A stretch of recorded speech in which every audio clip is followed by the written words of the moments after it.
How long does it take the Earth to make one complete rotation around its axis? 24 hours or 1 day?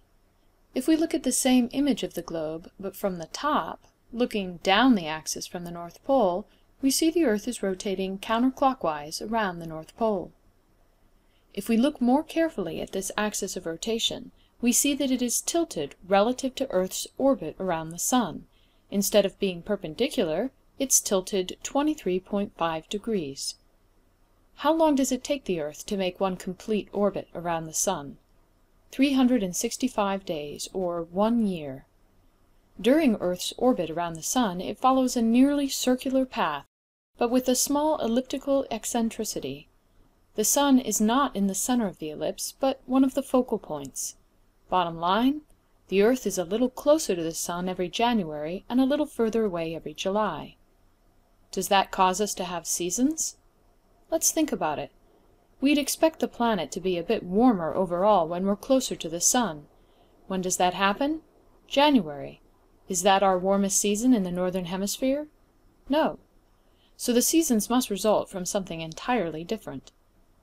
Let's return to the tilted axis of the Earth. As the Earth orbits the Sun, it goes through 365 daily rotations, while the axis maintains its tilt.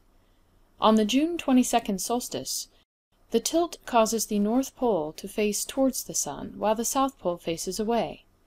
When the Earth's orbit takes it all the way around to the December 22nd solstice, the North Pole is now tilted away from the Sun and the South Pole towards. This tilt explains why the North Pole experiences winter in January, while the South Pole is experiencing the opposite season, summer. The North Pole is facing away from the Sun and gets less overall sunlight. The South Pole is facing towards the Sun and gets more. To understand this more fully, let's look more closely at how the Sun's rays hit the Earth. First, notice that halfway in between July and January, during the September 23rd equinox, the tilt causes neither pole to face away or towards the Sun. As the Earth rotates every 24 hours, each area of Earth's surface will receive 12 hours in view of the Sun and 12 hours out of sight of the Sun. 12 hours of day, 12 hours of night. Equal lengths of day and night is why this time is called an equinox.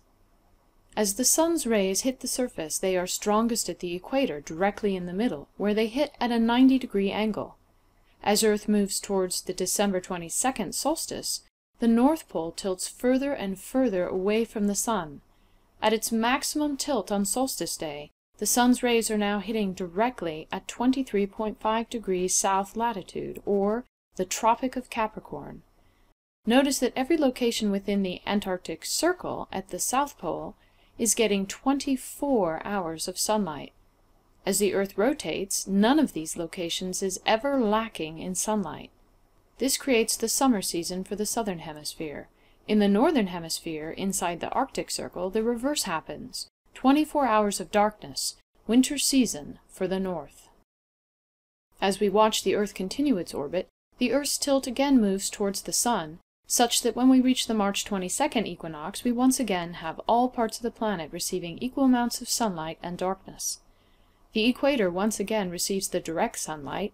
At high noon, the Sun would be directly overhead here. Returning back to the June 22nd solstice, we see the tilt move the North Pole towards the Sun, so that the North Pole receives more and more hours of sunlight each day. At the solstice, the Northern Hemisphere experiences summer.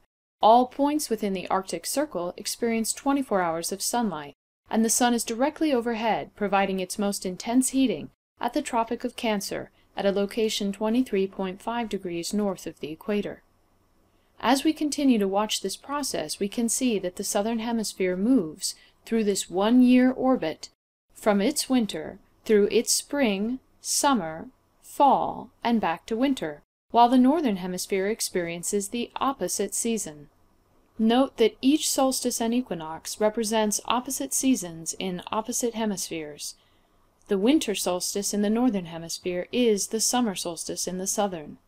That means that sun lovers can plan trips to maximize their sun exposure, traveling to the Southern Hemisphere in December, January, and February, and the Northern Hemisphere during June, July, and August.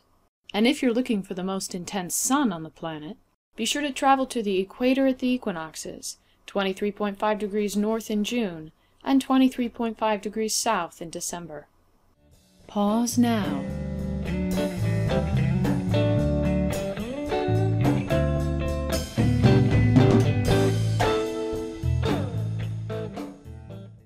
For more information and more detail, continue on to the next video in this series.